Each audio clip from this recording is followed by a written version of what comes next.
ہے میرے دوستو، آخرت کی تیاری کی ضرورت ہے۔ ہماری منزل اللہ کی رضا، اس کی خوشنودی، جنت کا حصول ہے۔ یہ بہت قیمتی اور بہت مہنگی ہے۔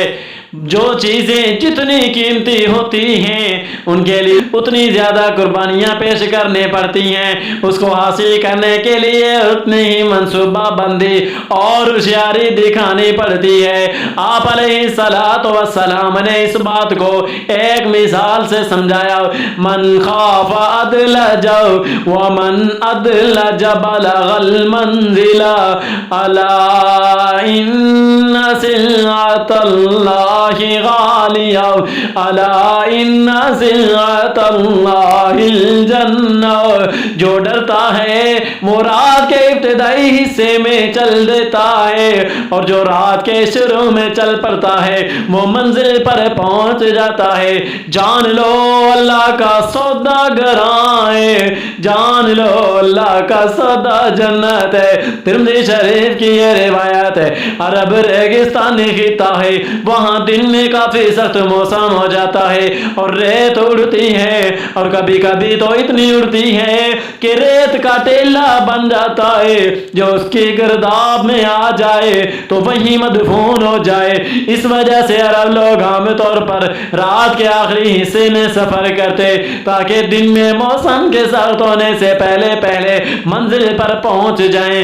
راہزنوں اور ڈاکوؤں کے لیے بھی یہی اوقات ان کے کام کے لیے مناسب تھے، لہذا جو مسافر یا قافلہ راہزنوں کے شر سے محفوظ رہنا چاہتا تھا وہ رات کے ابتدائی حصے میں سفر شروع کر دیتا تھا تاکہ بعافیت اپنی منزل تک پہنچ جائے۔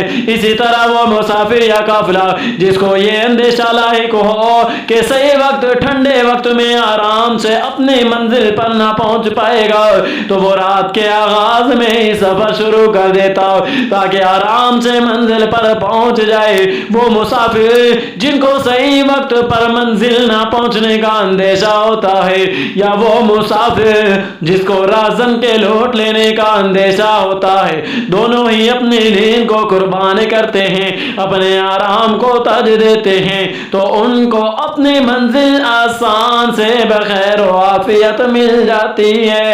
اس حدیث میں آپ علیہ السلام نے توجہ دلائی ہے، ایک مومن کا اصل گھر آخرت ہے، یہ دنیا اس گھر کی تیاری کی جگہ ہے، لہذا اس کو اس کی تیاری کرتے رہنا چاہیے، ہم وقت ہر آن اس کی فکر کرنی چاہیے۔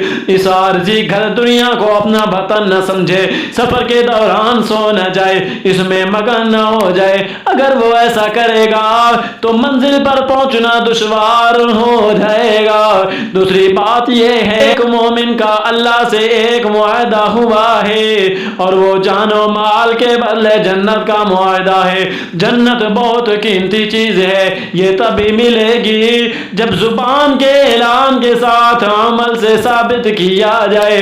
اپنی جان و مال، اپنی تمام صلاحیتوں، قوتوں، طاقتوں اور لیاقتوں اور ہنرمندیوں کے ساتھ اس کے حصول کے لیے لگا جائے، ہر طرف سے کٹ کر اللہ کی رضا کے لیے یکسو ہوا جائے۔